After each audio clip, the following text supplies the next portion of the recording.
there are a couple of things that before we start the presentation, or that before we start the discussion on the design of the batch and the fed batch reactor, I have to clarify a mistake that I made in the previous session when we were talking about the plug flow reactor. I stated that the cells are immobilized and we are moving the substrate. That's wrong. We are actually sending the cell and the substrate as a plug. So we send like specific concentration of the cell and the substrate through the reactor. So it gets completely consumed, and by the time it comes out, it is like you have the whole cell mass, and then again you send the second plug, the third plug. It's a continuous plugging of that. So it becomes like a continuous stirred tank reactor where you have the continuous growth in it, right? Okay, so now that I have fixed that mistake, I can start. So design of the batch and the fed batch bioreactors. So we were discussing about the design analysis. So the idea is, whenever you are trying to develop a bioreactor, or whenever you are trying to develop a particular process which is going to use a bioreactor, there are a couple of questions that you have to answer. So one of the questions would be the size of the reactor, or the type of the reactor, and the method of operation that you are going to choose, and which of those reactors and the method are better for your product formation. So keeping in mind with respect to our case studies 1 and 2, you are actually going to go through this exercise yourself. But to give you a bit more information of how we actually design these reactors, how do we understand that this reactor is better for our product, or that reactor is better for our product, we will get into the details of it. Now we have also discussed about the performance measures. So when we are looking at the reaction time, that is what is used for the batch reactors. If it is the space time, the space velocity, we are looking at the continuous flow reactor. So that would be your continuous stirred tank reactors. So batch reactor design, there has to be why we are doing it, right? So when we are starting, the starting question for a batch reactor design would be like, for a given reaction kinetics and the desired substrate conversion, what should be the volume of the reactor to meet the production target? Now for a batch reactor, now if I have to give you the most layman answer, let's say if you have to cook rice for yourself, how many glasses of rice will you put in the pressure cooker? And if you, let's say you have a party of 4 or 5 coming to your house, how many glasses of rice will you put in the pressure cooker? Will a 2-liter pressure cooker be good enough for you? Whether a 5-liter pressure cooker would be good enough for you? That sort of question is what we are trying to ask. Okay?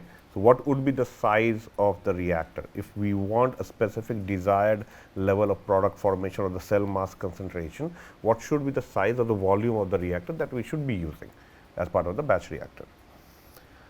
The other part would be to calculate the productivity of the given reactor volume and the process kinetics and the conversions. So these are the 2 questions that we would like to answer as part of our batch reactor design. The other, how will we do that? So the way we will go forward with that would be that we have to develop an equation between the cell mass generation, which is going to be denoted as X, the product that we are generating would be P, and the substrate that we are consuming as an S. So we have to find the relationship between the cell mass, the product, and the substrate. So there is a relationship between the cell mass and the substrate. There has to be a relationship between the cell mass and the product generation.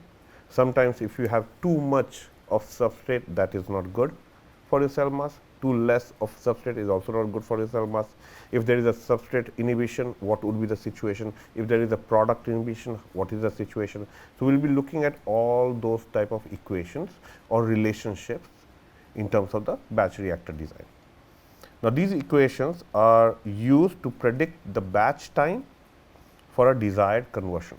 So once we have understood the relationship between the parameters, the cell, the product, and the substrate, we can use that to understand how much time will it take to get the specific product or the specific cell concentration.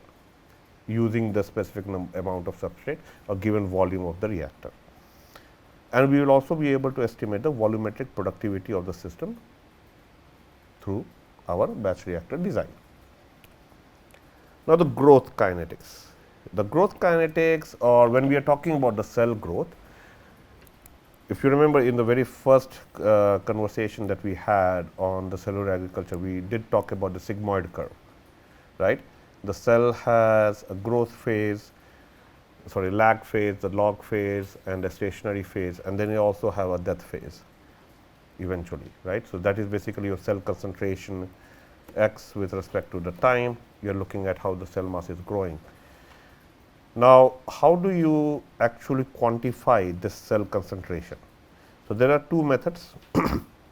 You have the direct methods in which you are looking at no suspended solids or interference compounds, and then there is a preferred method which is actually your dry weight value. So, if you remember when you are doing experimentations as part of your microbiology course, if you are growing a cell in a media in a shaker flask, you will be continuously taking out at least an ml of the media and checking its turbidity, and that is what you are going to plot to check your growth curve, right. So, that is what we do, the optical density. So, if you can take the dry weight and optical density, which is estimated between 600 nanometers to 700 nanometers, or you can use the cell number density, or you can estimate the cell number density using hemocytometer or a plate count or a Coulter counter. So, using these techniques, you can actually estimate how much of the cell has grown in your medium. Now, the indirect methods are preferred when the direct methods are inapplicable. That would be specifically for the solid state mold fermentation. So, solid state fermentation technique is widely used when you are trying to grow mycelium or fungus for your own product as a product. So, solid state fermentation system is used. So, we basically use the indirect methods for that. So, the cell mass can be determined indirectly by measurement of the protein or the DNA or the ATP or the NADH. Now, if you are looking at the ATP and NADH, these are products of the metabolic pathways, right, either glycolysis cycle or TCA cycle, you do get these produced.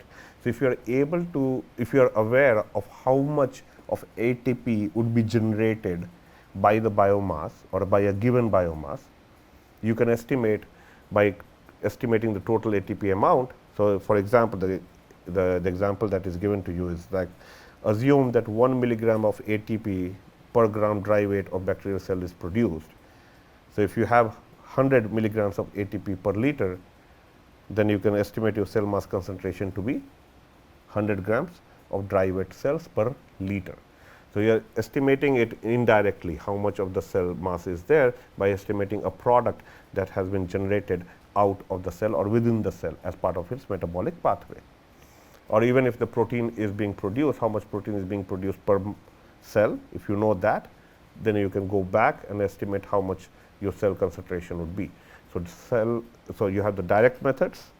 So, direct method is the turbidity method, that is the preferred method. The indirect method would be when we are looking at the DNA, the ATP, NL and the NADH. Now, with respect to the design and operation of the fermentation system, the cell growth kinetics plays a very important role, and understanding the cell growth kinetic is also very, very important. So, cell growth kinetics is the rate of cell growth and how it is affected by the various chemical and the physical conditions. Now, when we are talking about the chemical and the physical conditions would be, if you can give me an example of physical condition. Like this pH and these environmental conditions. The chemical would be that. Okay, physical. What would be the physical? See, the change in temperature, change in pH will affect your growth kinetics for sure, right? So, that is where we are looking at most of the time. So, when we are looking at the cell concentration with the change in the cell concentration with respect to the temperature and the pH. My question to you was like, if when we are talking about various chemicals and the physical conditions, what would be one of the physical conditions? That would be the temperature. Chemical conditions, pH. We can take that way, right?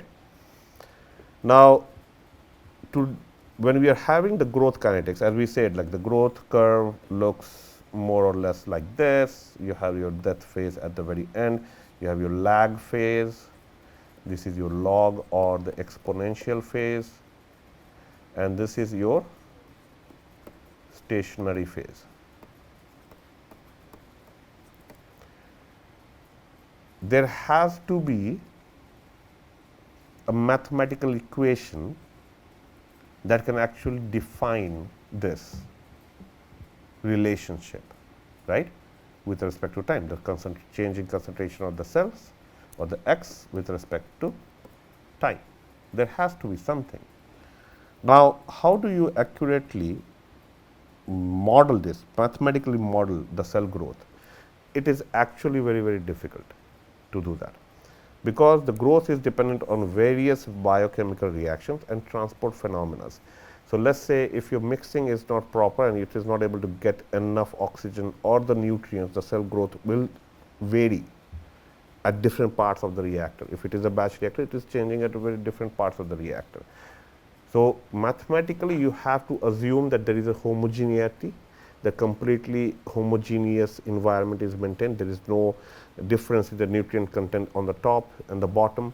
So, you have to assume a lot of it to be able to mathematically design an equation that can define your growth kinetics.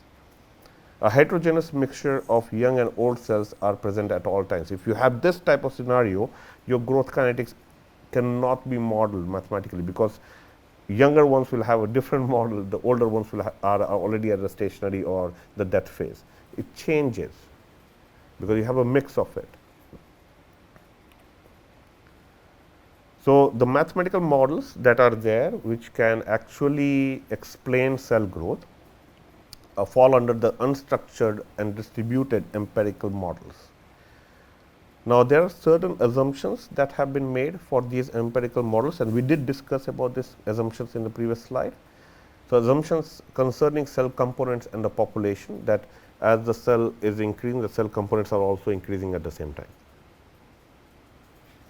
The cell kinetic equations derived from these models are used for the analysis and design of ideal fermenters, and that because whenever we work on the design of bioreactors or design of fermenter systems, whether we are going to do the batch or the fed batch, we are always going to design for an ideal batch reactor or an ideal fed batch reactor, or even an ideal CSTR if you go up to there.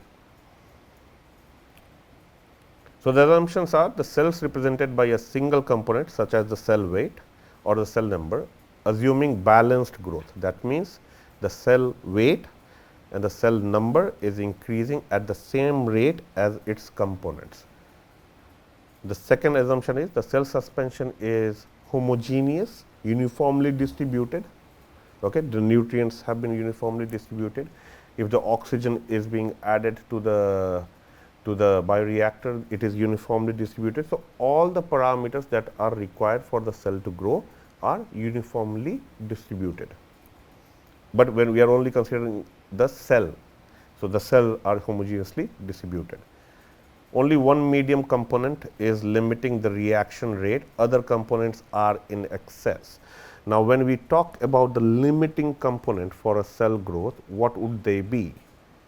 What does a cell require to grow? Just give me two. In the mic, that would be great. Sir, carbon and nitrogen source. Those are your nutrients, right? Nutrient. So, nutrient or the substrate that is coming in is one. Yes, sir. What is the next one? What can inhibit a cell growth? What can change the cell growth? Oxygen. Oxygen, right? So, you have your nutrient concentration and the oxygen concentration. So, if you change either of it, you will be varying the way the cell is going to behave, or the cell growth is going to behave in the fermentation system. In this case, we are assuming all of the other things are constant, only one is changing. Either we are changing the substrate or we are changing the oxygen. Majority of times, we are changing the substrate. The substrate is your limiting factor if it has to be. The concentration of the substrate that is going to be added to the reactor would be your limiting factor. Other than that, nothing else changes. Because we have defined, because when I said that homogeneous nutrient, the homogeneous distribution of the cell, homogeneous distribution of the nutrient, homogeneous distribution of the oxygen for the cell growth, I am only changing the nutrients, the rest all remains the same. So, monod model is one of those empirical models which is commonly used to define your cell growth. Now, in this particular case, you have mu, which is your specific growth rate,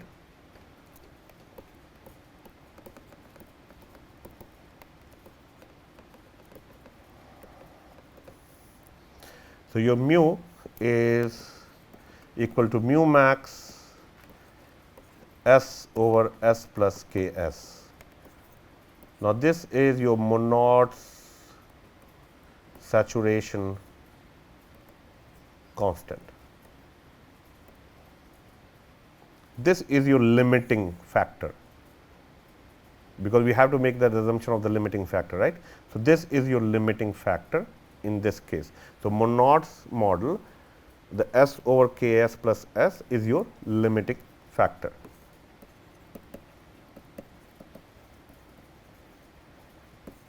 Now, how do you define your mu, your specific growth rate?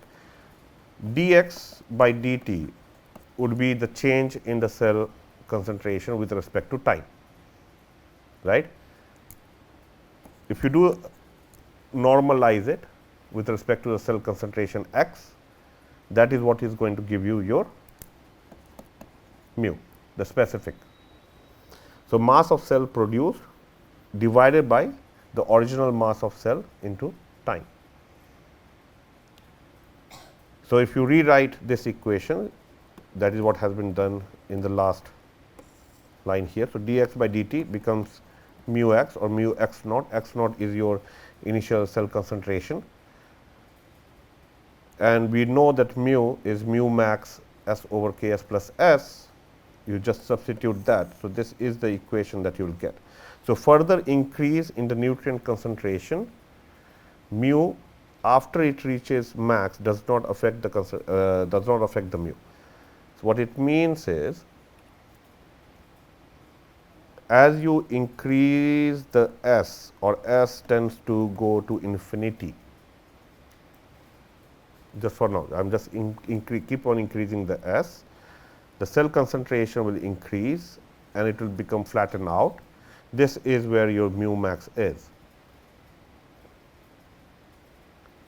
And if you remember your Michaelis-Menten constant from your enzyme kinetics, when we are doing that, so the half of your enzymes, the same thing is used here.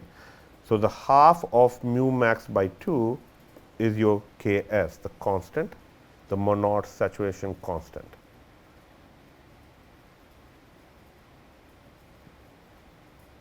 Okay.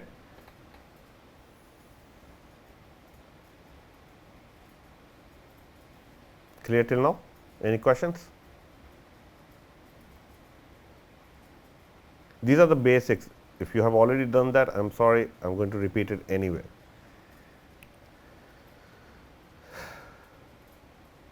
Now, this particular graph here is representing your growth kinetics. So, you have your lag phase, you have your acceleration phase, the growth phase, and the decline that goes into your stationary, and then you have your death phase. Just a question for you, when the cell is in its lag phase, what does that mean?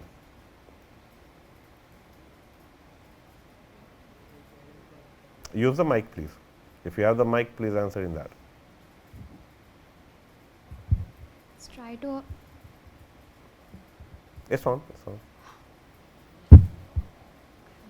Let's try to adjust to that environment. It is trying to adjust to the environment, adjust to the right? environment. Why is it trying to adjust to the environment? It has to utilize the carbon source. It will take some time. But if I remember correctly, when we were discussing about the fermentation system, so we have a seed fermenter where we have grown the biomass.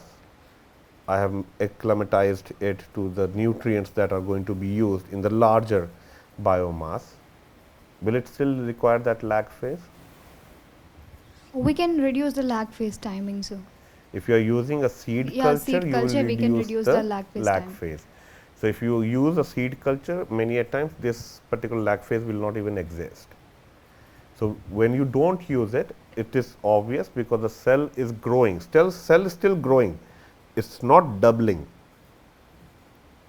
it is just growing in volume. Okay? The cell is still growing, it is not doubling, it is not multiplying. What it is doing is that it is changing the internal machinery to get used to the nutrients in the environment that you have put it into. Once it get used to that, it knows now I am ready, let us double. That is where your acceleration phase starts, and then gets into your exponential phase of cell growth. Once it is in the exponential phase of cell growth, it will remain in the exponential phase of cell growth if you continuously provide it with substrate. Am I right with this statement? If I continue to provide substrate, will the cell continue to be in its exponential growth phase? I am not saying a cell, I am talking about the whole reactor. If I continuously keep on adding the substrate, can I maintain the exponential phase for as long as I want? No? So, you won't be able to maintain the growth phase at all, or the exponential phase, the log phase?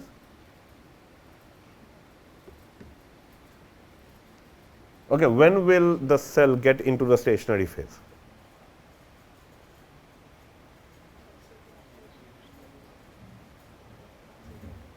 Use the mic, please. When will the cell get into the stationary phase? Substrate limitation, or the cell will produce toxic components. Okay, let us assume the cell is not producing any toxic components. Okay. And there is no substrate limitation. Okay. Will the cell reach its stationary phase?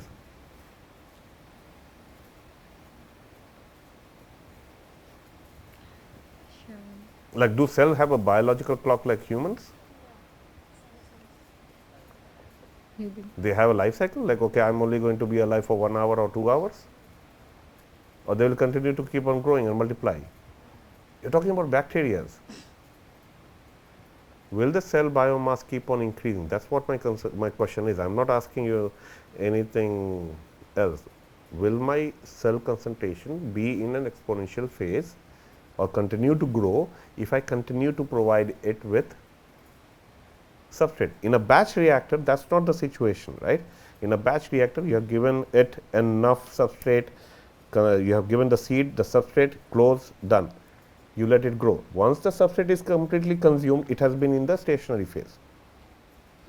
Like it has reached the max that it can be in that mu max stage, and once it has completely consumed your substrate, what will happen? Then your decline, your death phase will start, but before the death phase, the cell will still catabolize itself to grow. It will kill other cells to get the component for it to grow. We will be reading, we will be learning more about that later.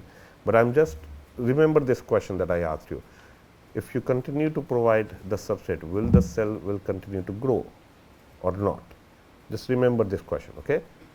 You will be able to answer it later on. Now, let us get into the Monod's equation. So, there are different, so Monod equation is with respect to your cell growth, right, cell kinetics. There are different versions of Monod equation that have been exist. I think this is your Luong model. this is to represent the substrate inhibition. If the substrate is the one which is inhibiting the cell growth itself, how do you represent that?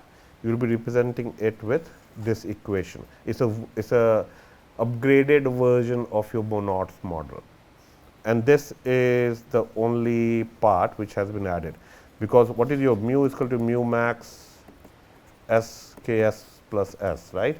That's what your Monod's model is. If you add this 1 minus S minus Sm to the power A, you are adding the substrate inhibition aspect. So, this is your inhibition from the substrate side. Now, when the substrate inhibition takes place, so let us say if I have an equation with mu and substrate. So, there is let's make a graph. So, when we are talking about inhibition,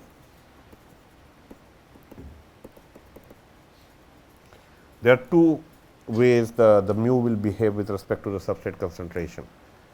Either it will follow an asymptotic curve, or it will follow a straight line, a declining straight line, or with a negative slope. So, when you are looking at this declining straight line with a negative slope, the location where it has intersected the substrate line, the x axis, that is your Sm. So, what it means is the Luong model is valid if you are provided with the concentration of the substrate that is actually going to inhibit your growth, your mu. So, if you are aware of the concentration of the substrate at which my growth will get inhibited, you follow the Luong's model. If you are not aware of what my substrate concentration is going to be at which the inhibition will take place, that means your mu will become 0. You do not use the Luong's model, you use the second one. The relationship, the asymptotic relationship between mu and S is represented by the equation 2. If this is your equation 1, that one is only valid if you are aware or if you are given with the value of the substrate concentration that will inhibit your growth, or your mu will become 0. Now, if multiple substrates are present,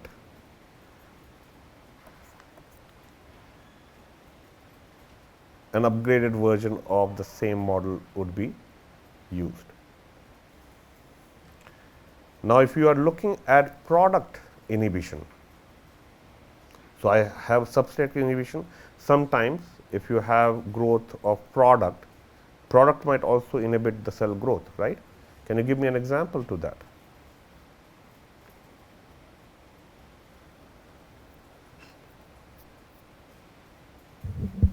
Ethanol, sir. If you have more ethanol generated, it will inhibit the cell growth eventually, right? So, if the product is the one which is going to inhibit, I am going to ask you a simple question: which of these, if I am looking at mu and the p, which of these will follow the negative slope or the asymptotic behavior? 1 or 2? So, which one will follow the negative slope? So, you know the concentration of your product at which your inhibition will take place. So, your number 2 is a straight line, and your number 1 is going to give you the asymptotic behavior. Same equations, similar equations for the substrate and the product. These are the upgraded versions of monod kinetics or Monod's model. So, Monod's model is used to define your growth kinetics. If you have inhibitions associated with it, you have to use the Monod's model, but a different upgraded version of it, and that is what they did. Any questions?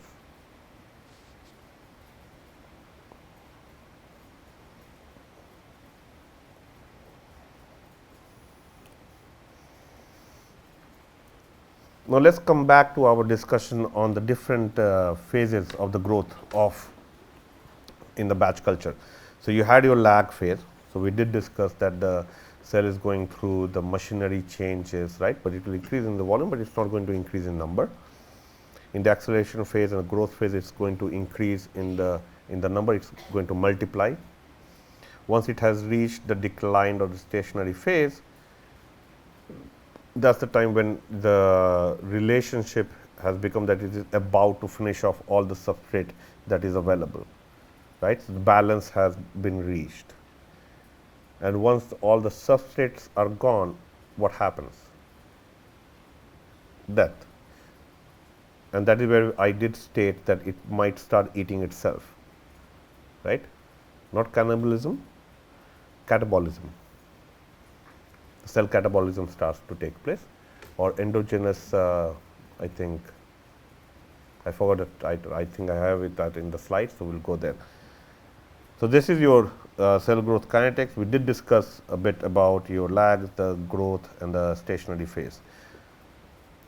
Now, do cells produce products as they are growing? So, in their growth phase, what sort of product will a cell produce?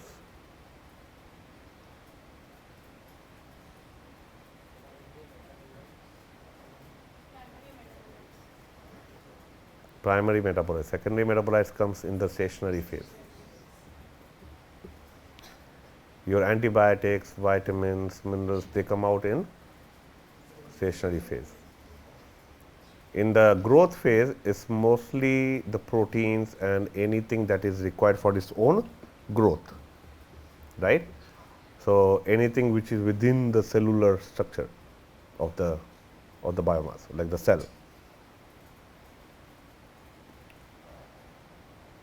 So, lag phase is a period of adaptation. We are just going to repeat a little bit for the cells to their new environment. Thank you for answering that question at that time. So, new enzymes are synthesized, a slight increase in cell mass and volume, but no increase in the cell number. There is a prolonged, it can be prolonged, you can prolong your lag phase if you have put less inoculum. You can do that. You can also prolong your lag phase if you have a poor inoculum. That means either you have like a mix of dead cells with your viable cells.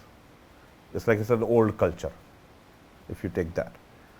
The age of inoculum is older, then you are going to prolong your lag phase, or your medium in which you have put your seed culture is not nutrient enough. So, it is going to remain in the lag phase for a longer period of time. So, if the medium contains more than one or more carbon sources, you will be observing multiple lag phases, and that is called as dioxic growth. Now, what happens in that? We did discuss about it. So, let us say if you are in the recombinant DNA technology, when we are talking about the, if you remember,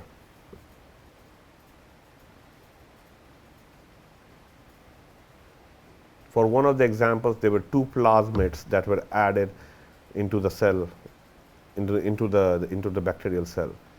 I don't remember exactly which example was that. If I think it was PET. So, when it was being grown in the using the cell, there were two different plasmids. Let us say there were two different plasmids. Now, one plasmid happily works or will make the modifications to the cell in such a way that it can use one carbon source. The second one requires a different carbon source, or there are two different carbon sources that are present in the cell. Forget about the plasmid for a moment. So, if there are two different carbon sources, which one will the cell choose first? I asked that question, right, C1 and C2. It will choose the one that it likes the most, because everybody wants to be in their own comfort zone. Cell also wants to be in its own comfort zone. So, it is going to choose the one which it likes the most. So, you will have a growth with a like small lag, you will have the growth. Once it had completely consumed that particular carbon source, now it has to rearrange its metabolic pathways to start consuming the second carbon source, which it might not like, but it has to eat.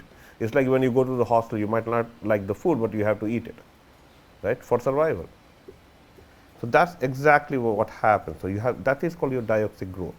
So when you are using multiple carbon sources, it will continue to use the carbon source that it likes the most, then the second one, then the third one. If you keep on adding, you can keep on having that growth, multiple lag phases.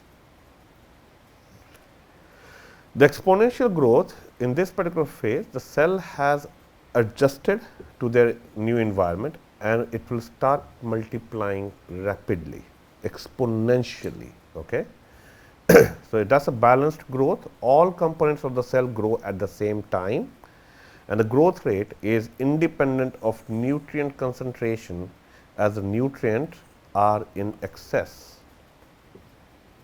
The growth rate is independent of the nutrient concentration for the exponential phase, because the nutrient present is in excess.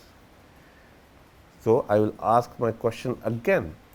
What if I maintain my nutrient concentration in excess?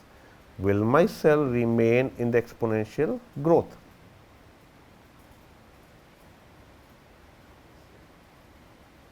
I am not asking you to answer right now. It might be a trick question. So, think wisely. Whenever you get the idea to answer this, think wisely. If I maintain that excessive nutrient concentration, will my cell remain in the exponential growth phase?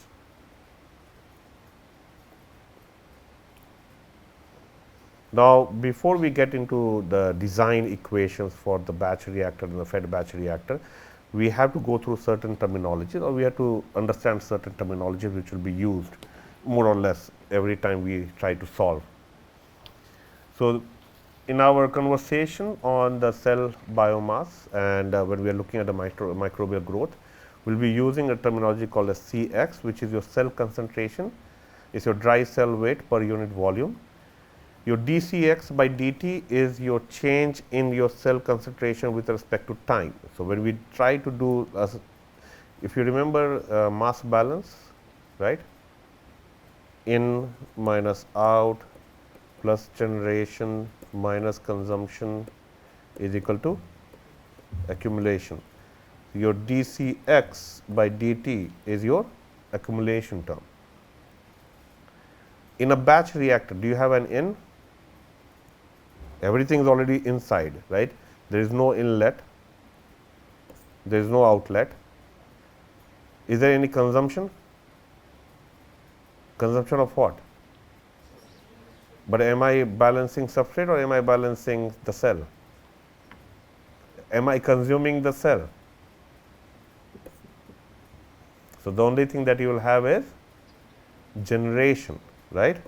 So, let us say that I will give as R x, but it is a volumetric generation, volumetric accumulation,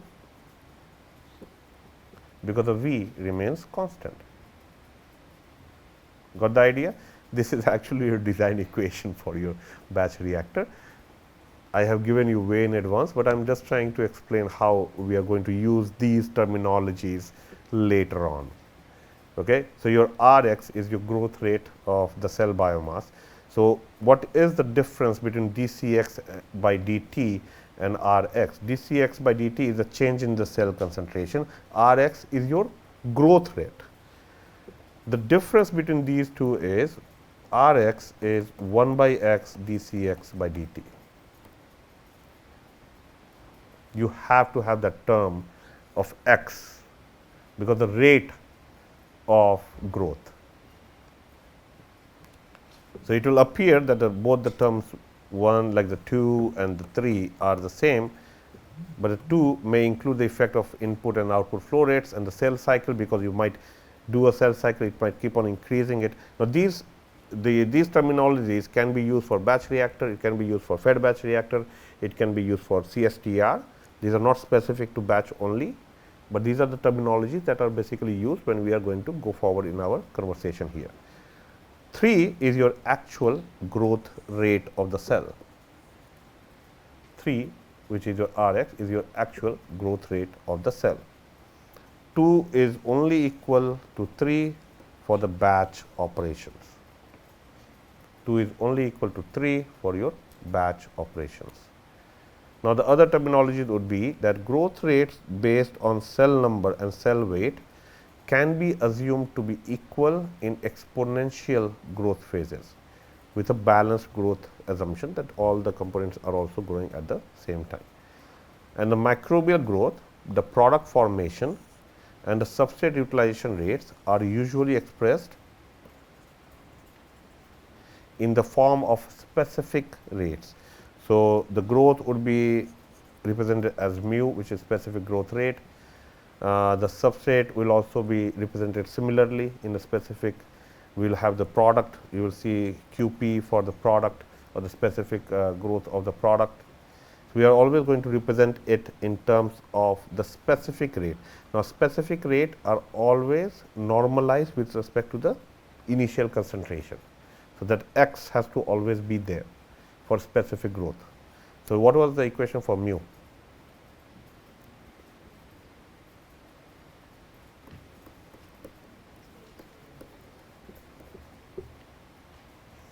That is your specific growth, the change in concentration with respect to the initial concentration multiplied by time.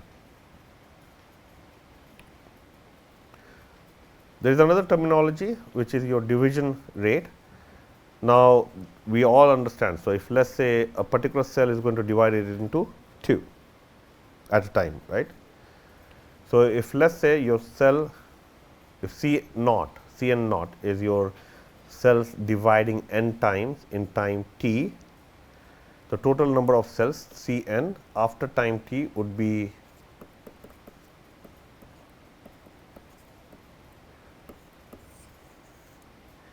so your average division rate delta is your n over t. Now, this is the equation that comes with from the average division rate. Now, if you keep on rearranging the previous equations that we have been looking at, what you will end up with is this. This is the most important equation in this whole list of equations here. So, your R n or your R x was dx by dt, right.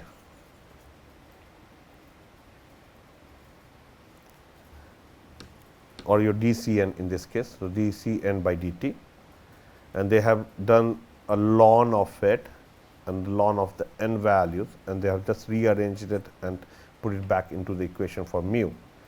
So, the division rate is constant in exponential phase, while growth rate is not. What it means is, as you are in your, how do I go back? So, in this growth phase, the division rate is constant. Okay? Growth rate is not constant.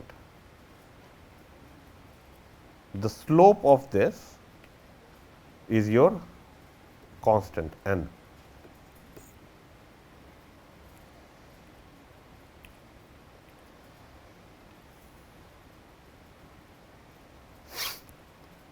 The other terminology that we are going to use would be your doubling time.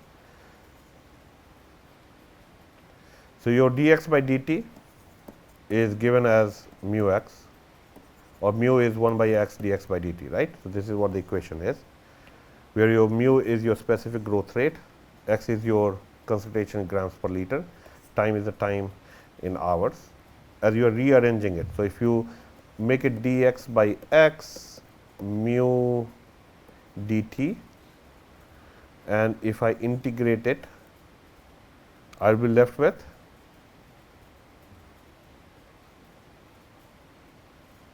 mu t, like 0 to t, this would be x naught to x, this will become ln x by x naught is equal to mu t, right. That is what they are doing. So, this equation you have your doubling time, right. So, when your x becomes 2 times of x naught, that is where your t becomes T d. So, the equation for the T d is ln 2 by mu. So, your T d, your doubling time, is basically a reciprocal of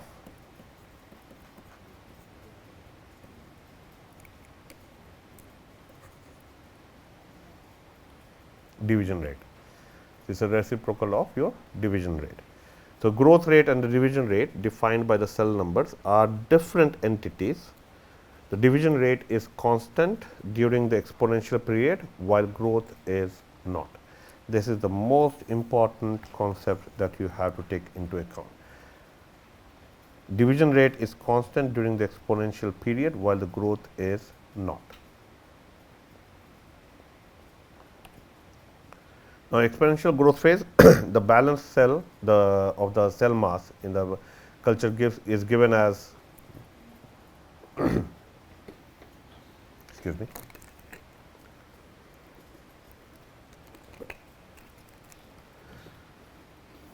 So, the balance of the cell mass in the batch culture gives is the dx by dt is mu x. X is x naught at time t is equal to 0, or when it is starting, and the integration of this is given as your dx by x mu t, right, sorry, mu dt, sorry, my mistake, mu dt 0 to t x naught to x. So, ln x by x naught is become mu t. Now, if you put the equation of x naught is e to the power mu t. If I give you this equation, let us say if I give you the initial concentration that came into the batch reactor, and I give you the time of the total batch or the batch time, you would be able to use this equation, given that I have provided you a specific growth rate. If I provide you all of those parameters, you would be able to tell me what the cell mass concentration would be at the end of the time t with the given specific growth rate. You will see that we will be using this equation to solve a few questions later on. Okay? So, this particular equation is an important equation in terms of your batch growth kinetics and batch operations.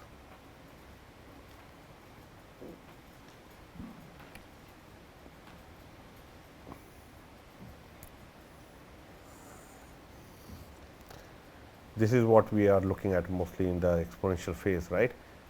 The slope of this would be constant. This is a constant slope. So, the mu remains constant in this phase, in the exponential phase, it remains constant.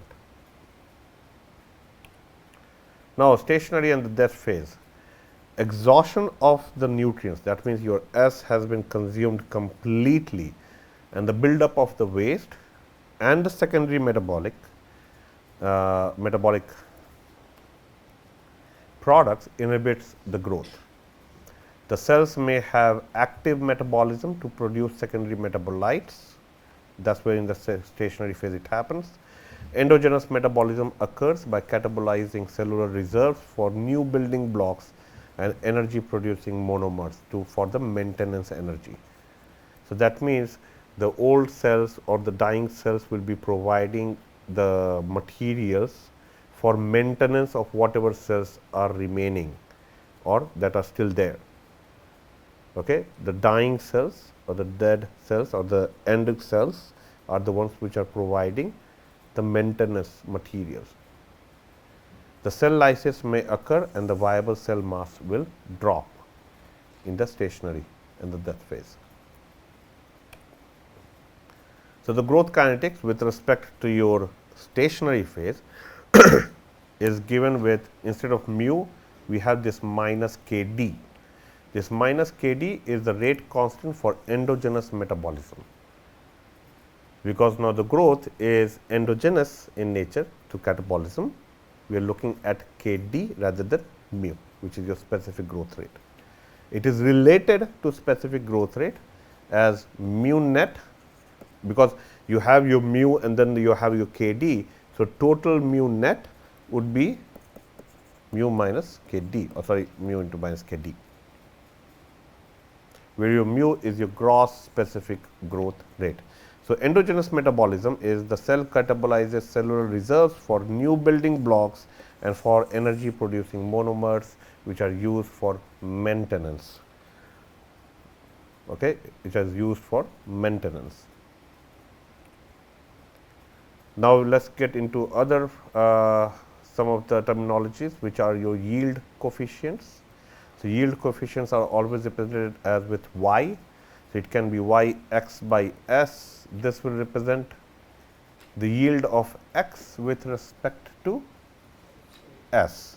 So, that means the cell with respect to substrate. You will have y p by s, production of product with respect to substrate, and y x over O2 with respect to how much O2 is consumed. Now, y x by s, simple equation would be x minus x naught divided by S naught minus S. S naught is your initial substrate concentration and S is your final substrate concentration. X naught is your initial cell concentration, X is your final cell concentration. So, the ratio of those two will provide you your yield.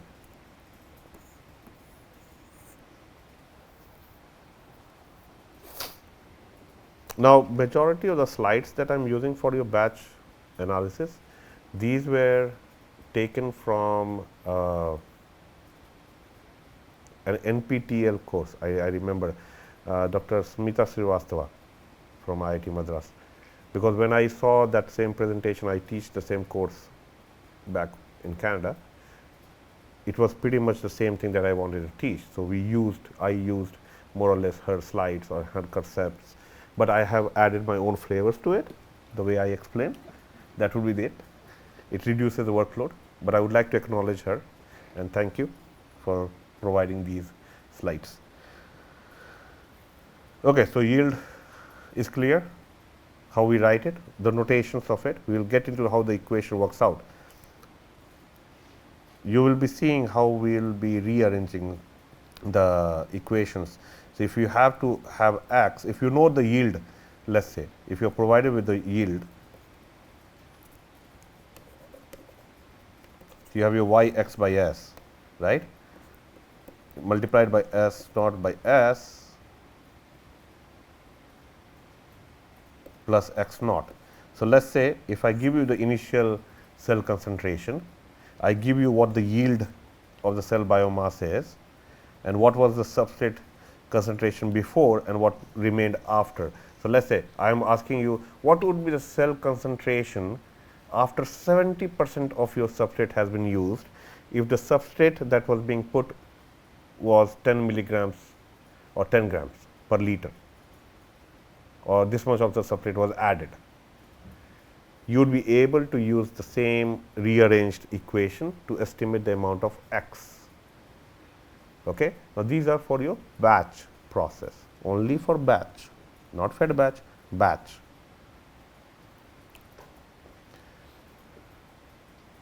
Batch growth kinetics for most bacteria and the yeast, the yield y x by s for glucose, it ranges between 0.4 and 0.6.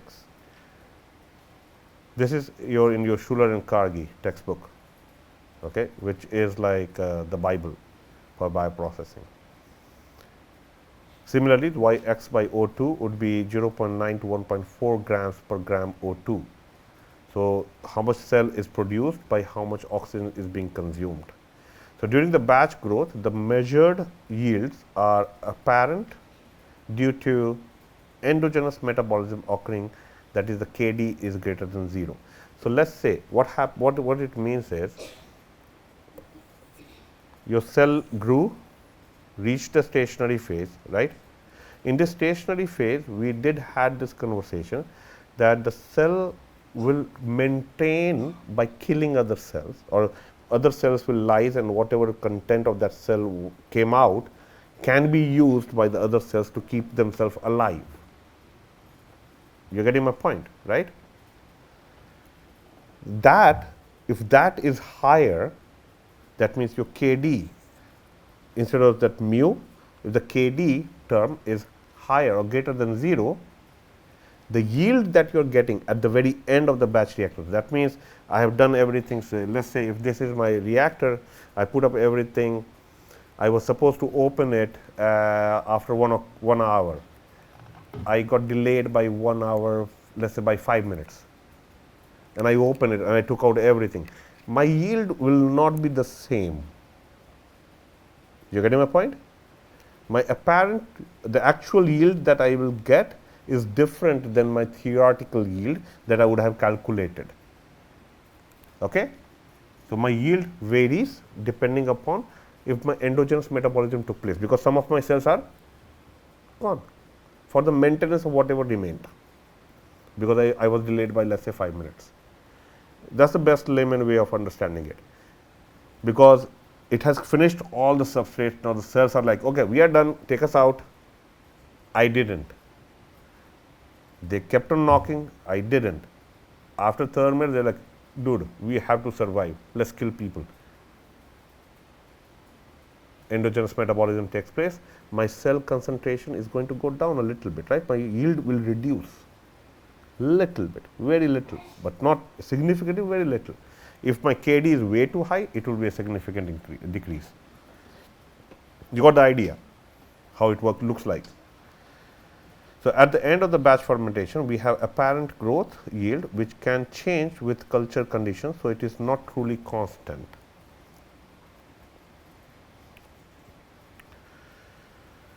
Now, comes the design equation. So, you remember when we were doing the accumulation, input, output, generation, consumption. So, no consumption, because we are balancing the cells. There is a difference between heat energy balance and material balance. In material balance, you always balance each and every component of a mixture. Your cell in a suspension is one of the component in a mixture. So, you are going to only either balance your cell concentration or your substrate concentration or your product concentration. You cannot balance all of them at the same time. You can only balance one component at a time.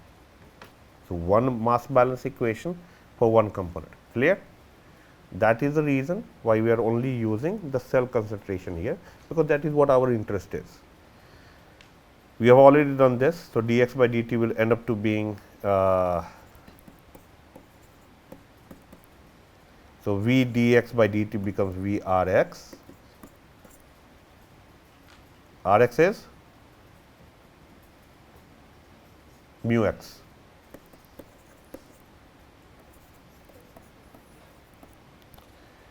So, Rx is your mu x. So, now we know dx by dt is mu x. Now, mu using the Monod's model is mu max s plus ks into x, right. So, this is the equation, that is how it came. So, your Monod's model came up here for the value of mu.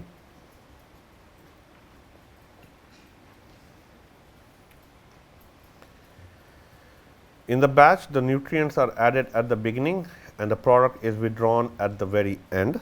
The cell balance equation in a batch reactor is, oh, we have already, oh sorry, there is two of the same thing. My mistake. So, your dx by dt is your mu x. Okay. We have already estimated that. We substituted mu to your mu x s divided by k plus s plus ks. You remember this equation? Yx by s is x minus x naught divided by s naught minus s So, x can be written as y x by s, s naught minus s plus x naught. So, that is your equation. Clear?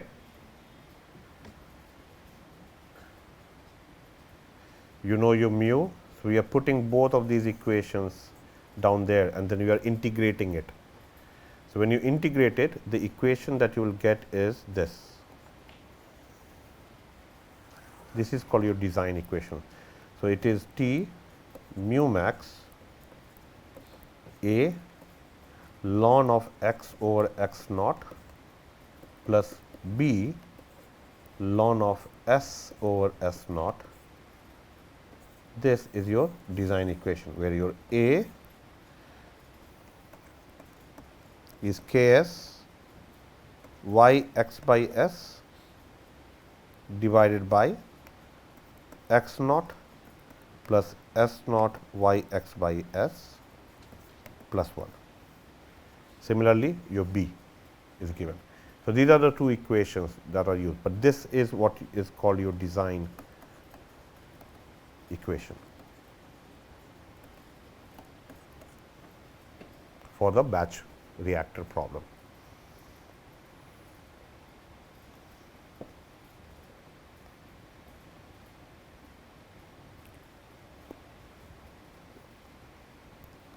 Now, we have discussed about the growth kinetics. Now, let us discuss about the product kinetics. Now, let us say, sorry.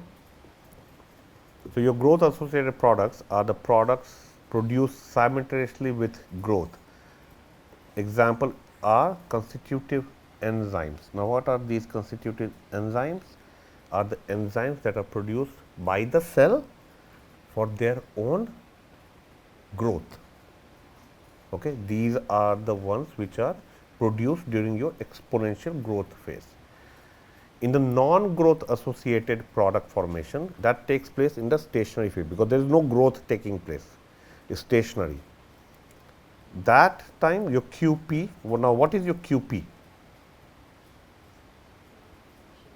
Specific product formation rate, right? Specific growth rate was mu, QP is a specific product formation rate. I did give you a little bit of a hint on that.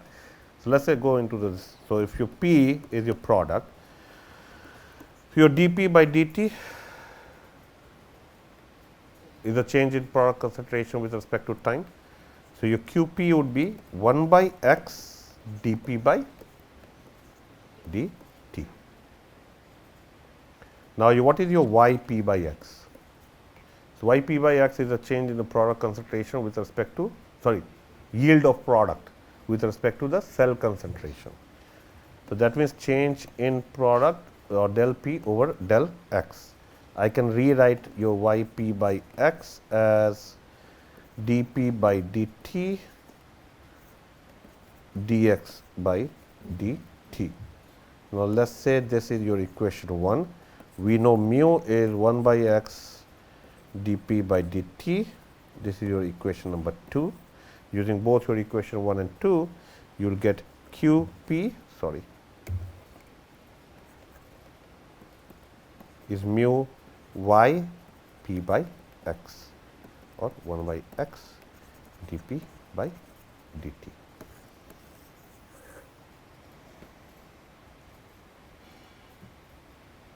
You do not have to write all of these things, it is just for you to understand how we are looking at. So, there is a specific product formation rate, there is a specific growth rate, mu, QP is your specific product formation rate.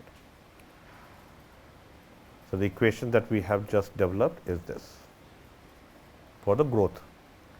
Similarly, for the non-growth associated, we are going to have the QP, which is equal to constant, which is beta here, and during the non-growth associated product, non-growth associated phase, non-growth associated product formation would be your secondary metabolites. The mixed growth product formation takes place during the growth and the stationary phase, and that would be your example of lactic acid fermentation and some of the secondary metabolites that are being produced commercially. If you are looking at from the commercial perspective, we try to be in the mixed growth phase if you are looking at both.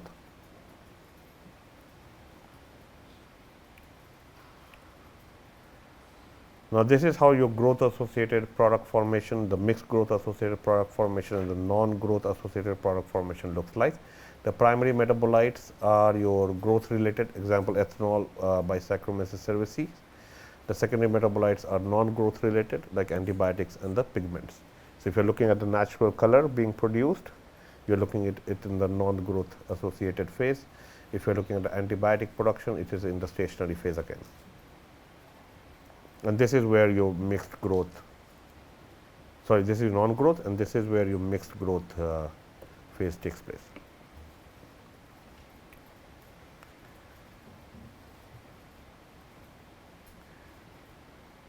Performance equations for the batch fermenter. Again, we are just going to go through the equations very quickly. These are the equations that you are going to use when we are going to solve a few questions. So, your dCx by dt is your Rx or mu Cx, because Rx is mu x, right. We have already done this. Same thing, what we are doing is rearranging the thing. So, dCx by Rx, I will have mu dt. Now, if I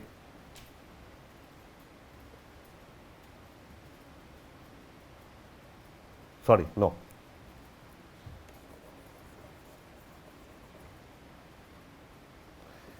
I will just have the dt. Now, you integrate it, your T naught to T, x naught to x or Cx to Cx naught, you will end up with this equation here. Okay.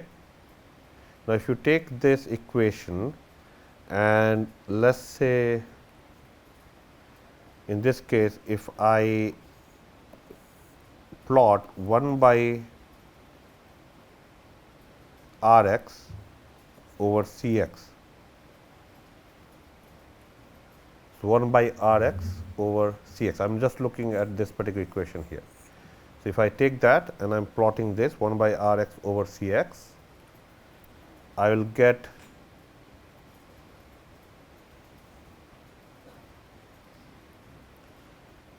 this is where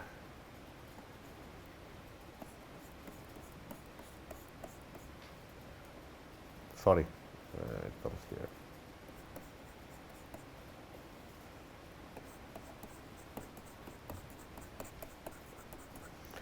So, this is where I have harvested my cell biomass. This is the concentration at which I have harvested my cell biomass. So, this is my concentration. So, this is my Cx and this is my Cx naught. The shaded region under this particular graph is your batch time.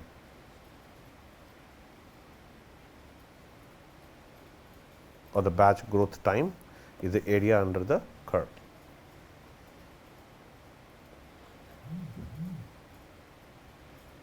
Now, T naught is your starting time.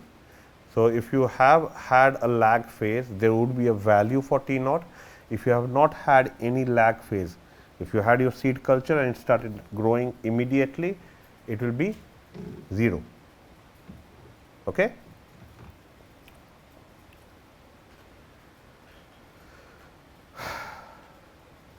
So, let us say you have your substrate which is being consumed by the x, you get your x, and that x is also giving you another x. So, x is basically being the catalyst here. So, the rate of reaction is slow at the start of the concentration of x. As the concentration of x increases, the rate of reaction increases. So, it increases as cell multiply and reaches a maximum rate. So, as the substrate deplete, the toxic products accumulate and it decreases to a low value.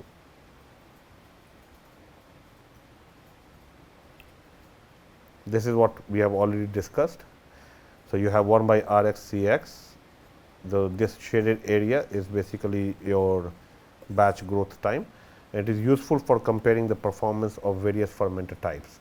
So, if you are looking at the batch reactor, the fed batch reactor, the CSTRs, the plug flow reactors, you can actually develop this equation for that, and when you compare how much would be the shaded areas for all of those fermenters, you would be able to say this one is better or that one is better. These are some final slides, and then we get into a couple of other parameters. You want to take a break? We'll continue for some time, and then we'll take the break, and then we have to get into fed batch. Okay, so performance of the equations for the batch fermenter. So Monod's parameter cannot be estimated by series of batch runs as done for Michaelis Menten constant parameters. So initial rate of reaction is always 0 for cell cultivation, unlike enzyme reaction. So there is an extra Cx term, because when you are looking at this, this is what they are talking about. So when you are looking at the cell and when you are looking at the product, the difference, this is the Cx term which has to have, which is always there, because mu is 1 by x dx by dt, right. So that is where it will come. So that x goes back to the Cx is that 1 by x, 1 by Cx on this side. So that term always exists, and because of that it is can never be 0. So, it is like you will always get, if I remember correctly, the other way around. Wait,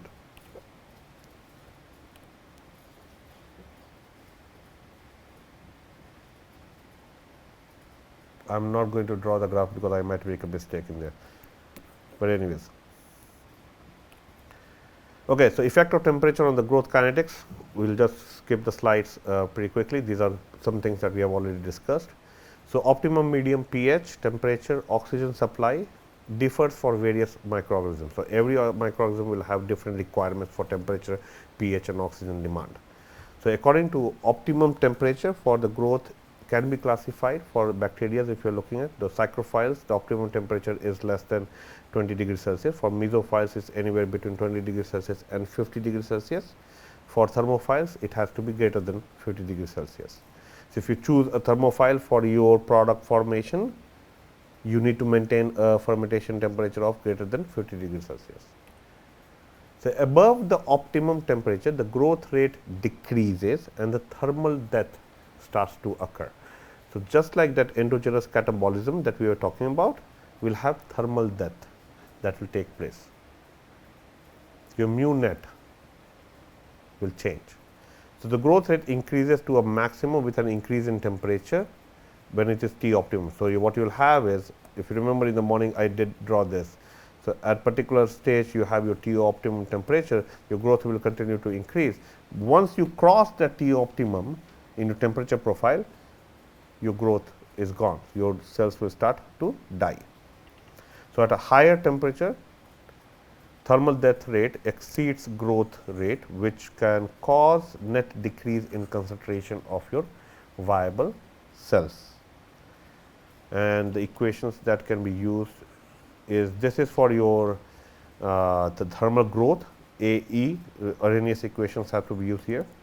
So AE to the power e to the power a minus RT. So when it is EA, it is thermal growth. If it is ED, it is death. That is a big difference between these two.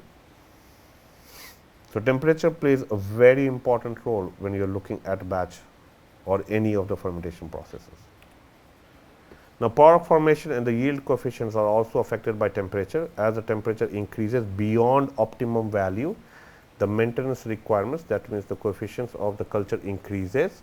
As a result, the yield will decrease. If you remember, we already had that Yx by S, the apparent yield and the actual theoretical yield. So diffusional rate should be considered, which might become rate limiting step as the bioreaction rate increases with temperature. Now, temperature also changes something in the bioreactors. What will the temperature increase due to the, let's say, the viscosity of the medium? it will change the viscosity of the medium. If the viscosity of the medium changes, it is also going to change the mass transfer coefficients of how oxygen is going to diffuse, how the nutrients are going to diffuse. So, in most fermentation, pH can vary substantially depending on the nature of the nitrogen source, production or utilization of the organic acids, and the evolution or the supply of CO2. By changing the CO2, the pH is also getting affected. And increase in pH, it will affect the activities of the enzymes, and therefore, it will affect the growth rate. Now, DO, which is your dissolved oxygen, is an important substrate in aerobic fermentation and may be limiting substrate as it is sparingly soluble in water. Do you remember, I am not sure if you, in mass transfer, you would have studied something called as Henry's constant,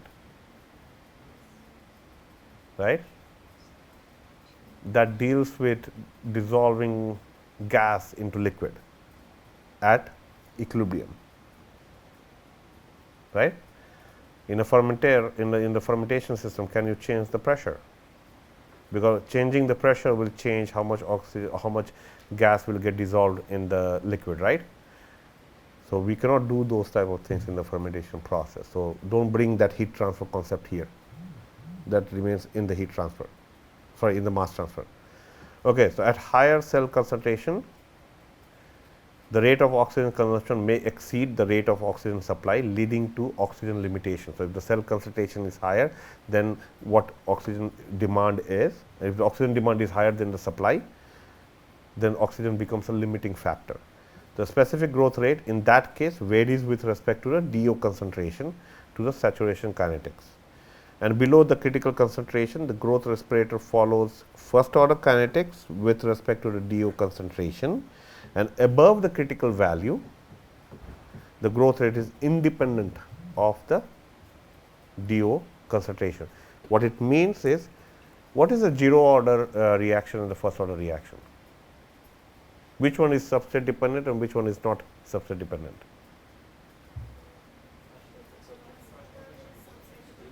First order is substrate dependent, zero order is not dependent, independent of it. Can you see the relationship?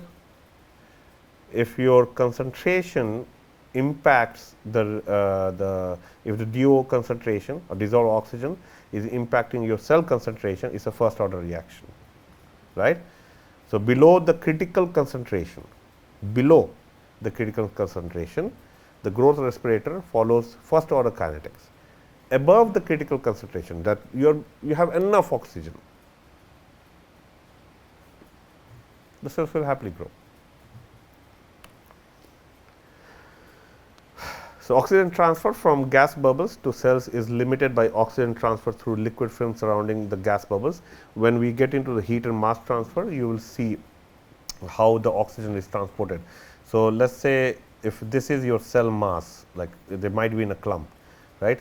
So, your oxygen is coming out from your oxygen, like the sparger gives the bubble will give out the oxygen. So, there is a thin layer that it has to cross, then there is a medium through which it has to pass, and then there is a layer over a cell mass where it has to pass, and only then it can be consumed by the cell, right. So, it becomes like you have mass transfer through multiple mediums with different diffusivities.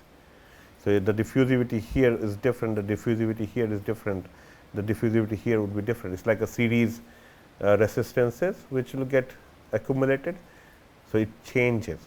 Now, if the sparger was working properly, there would be gas bubbles around the cell biomass. So, the transport might be direct. So, that will improve the overall oxygen transport. So, dCl by dt, the concentration with respect to change in the time, is your KLa C star by Cl.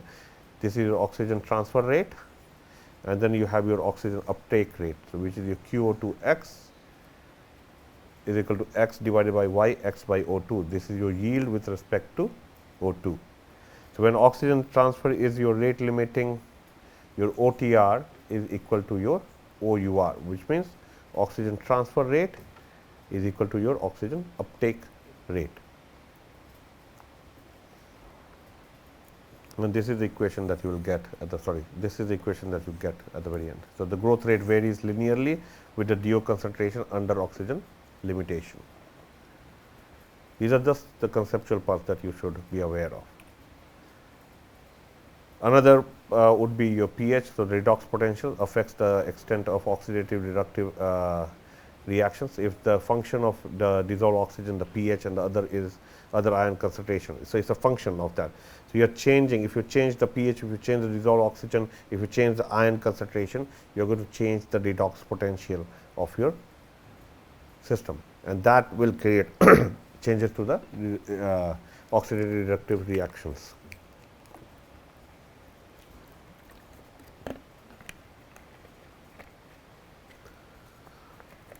So, if your CO2 gets added to your fermentation system, CO2 can be toxic.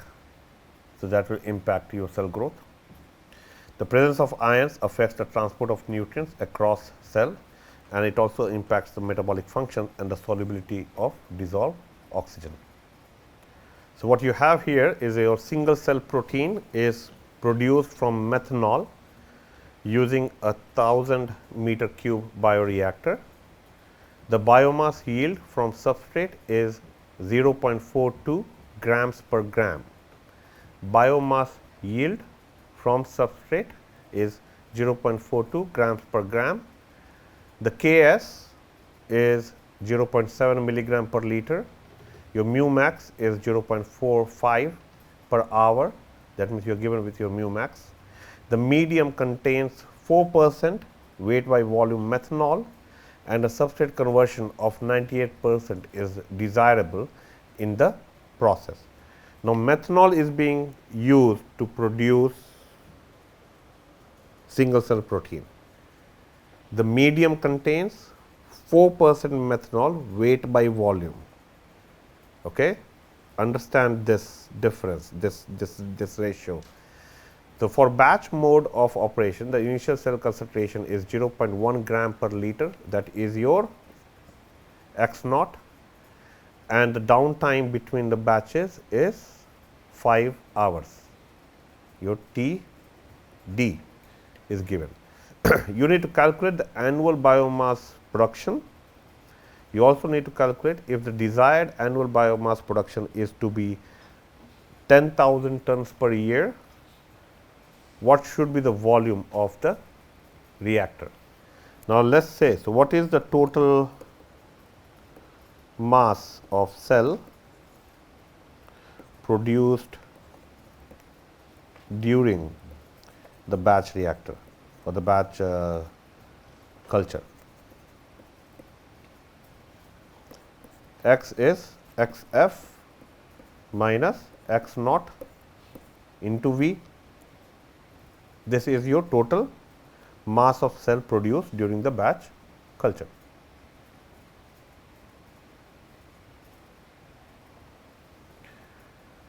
And the total time for the culture is your T total. If you remember, we did discuss T batch time plus T downtime, TB plus TD. How many number of batches are they doing in a given year? So, the number of batches would be 365 into how many days are there? 365 days. How many hours are there? 24. If you divide it by the total time, you will be able to get the number of batches that are there.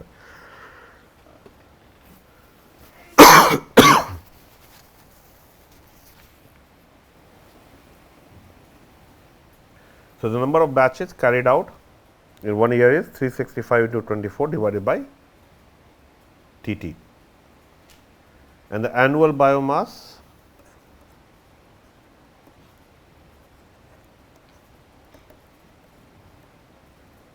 production, which is your tons per year, would be x into number of batches. Clear till now?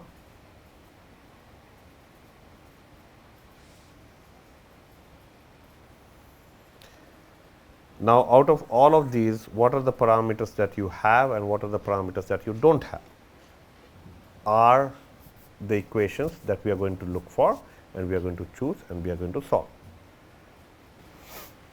So, what you have here, the very first thing that let us start with what your mu is. So, mu is your mu max S over S plus Ks, right, and your mu will become mu max under a specific scenario when your XS is very less than your substrate. So, in this particular scenario, what is your Ks, which is your 0.7 milligram per liter. Your S is pretty huge value as compared to your Ks. So, in this particular case, we can assume that to happen. So, your y x by S would be x minus x naught divided by S naught minus S. Your x becomes y x by S, S naught minus S plus x naught. I have to keep the question open here. Side. Okay. Now, if you remember the equation where x was x naught e to the power mu t,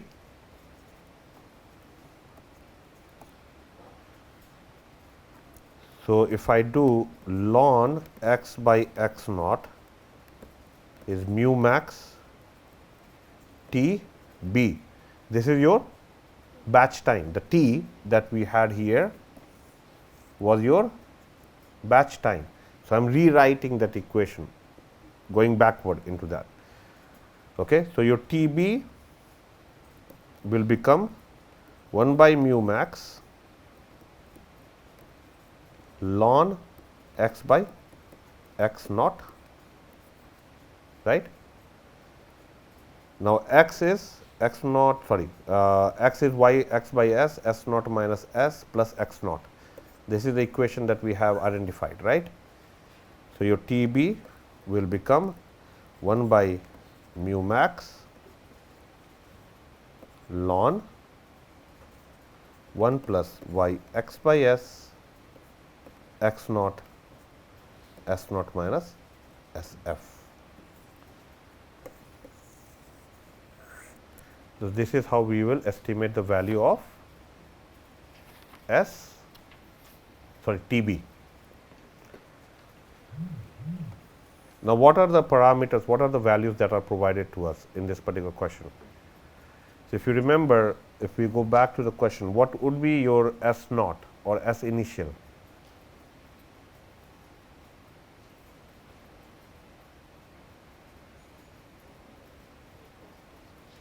%, weight by volume methanol, and the substrate conversion is 98% is desirable, right. So, 4% weight by volume.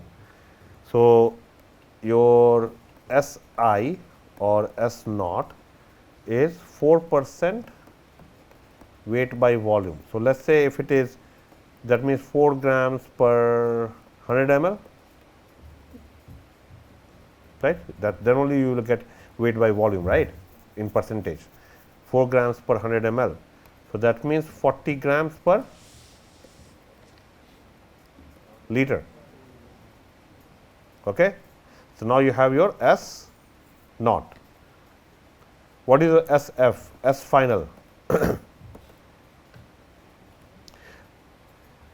98%, conversion of 98% is desirable in the process.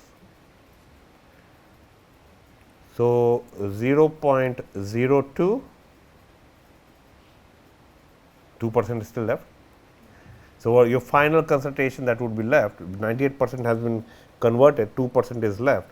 So, 0.02 into 40 grams per liter will give you 0.8 grams per liter, right. So, now you have your S naught, you have your SF, I have this, I have this. Do I have Y x by S already?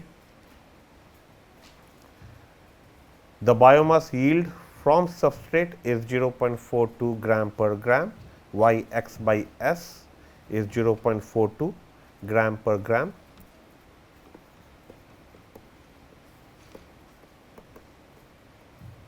Is given.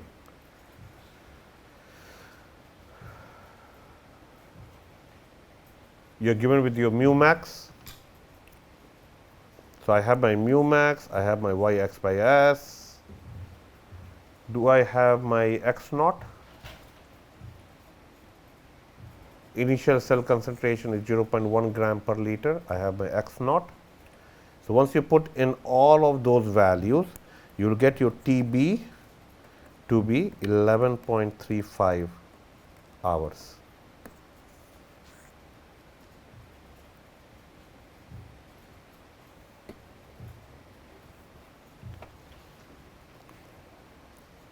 So, your x final would be x naught e to the power mu max TB.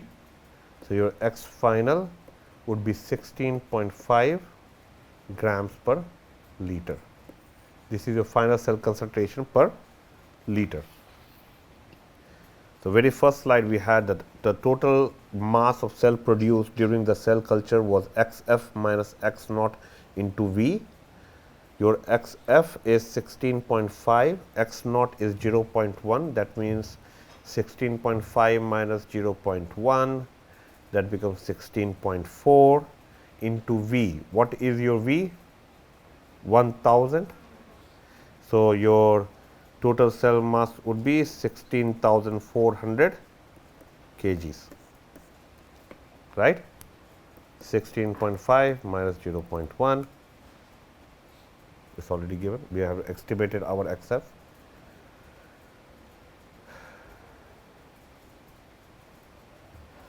What is the downtime? Is 5 hours, right. So, your total time is 5 plus 11.35, that becomes 16.35 hours, right. So, now 365 into 24 divided by 16.35 will give me 536 batches, and I know my x, I know my number of batches, that will give me around 8,790.4 tons per year.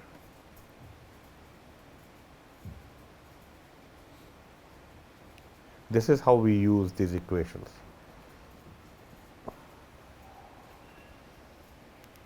Sorry for the mess, I just didn't want it to lose the slide of the question, because we have to come back to it again and again. So, that is why I am using all the space provided. Got the idea?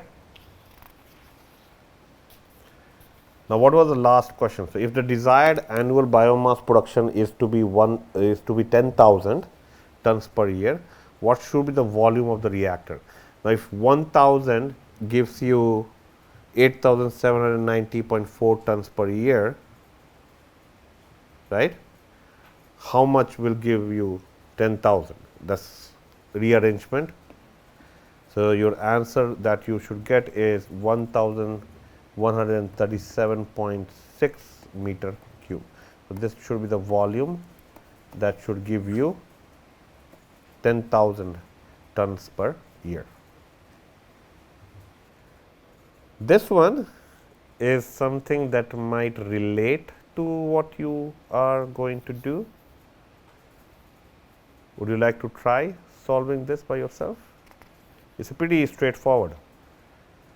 So, a strain of Escherichia coli or E. coli has been genetically engineered to produce human protein A batch culture is started by inoculating 12 grams of cells into 100 liter fermenter. So, your volume is 100 liters, 12 grams of cells is your inoculation, that is your X naught, and the fermenter containing 10 grams per liter glucose. So, the nutrient content is 10 grams per liter. The maximum specific growth rate of the culture is 0.9 per hour. Assuming that the culture is growing at the maximum specific growth rate in the exponential phase, it remains constant, mu is equal to mu max. The biomass yield from glucose is 0.575 grams per gram. So, you are given with y x by s with your mu max, x naught, s, anything else that I missed, the v, you have pretty much all the parameters. So, estimate the time required to reach stationary phase.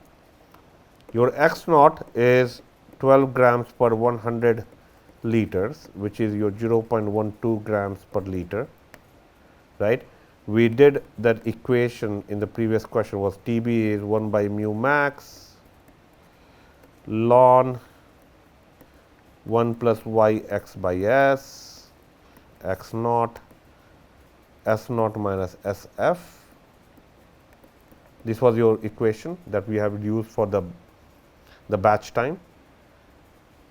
Are you provided with your s naught? You are provided with your s naught, right? We are going to assume all the substrate was consumed. So, you will find your T b in this case to be 4.3 hours. The other aspect is what will be the final cell density if the fermentation is stopped after only 70% of the substrate is consumed. So, your x f, so if only the 70% is consumed, your batch time will change. If only 70% was consumed, your batch time will change. So, you have to estimate your batch time again, and when you will do that, you will get, because your S f is now 0.3 of S naught, your S naught was 12 grams, 12 grams? No, 10 grams. So, it becomes 3 grams per liter, right. So, S f becomes 3 grams per liter. At that time, your T b should come around 3.94 hours. So, because we changed the substrate, how much substrate was consumed, my batch time changed. So, your x f is x naught e to the power mu max T b. Your final concentration of x f would be 4.16 grams per liter.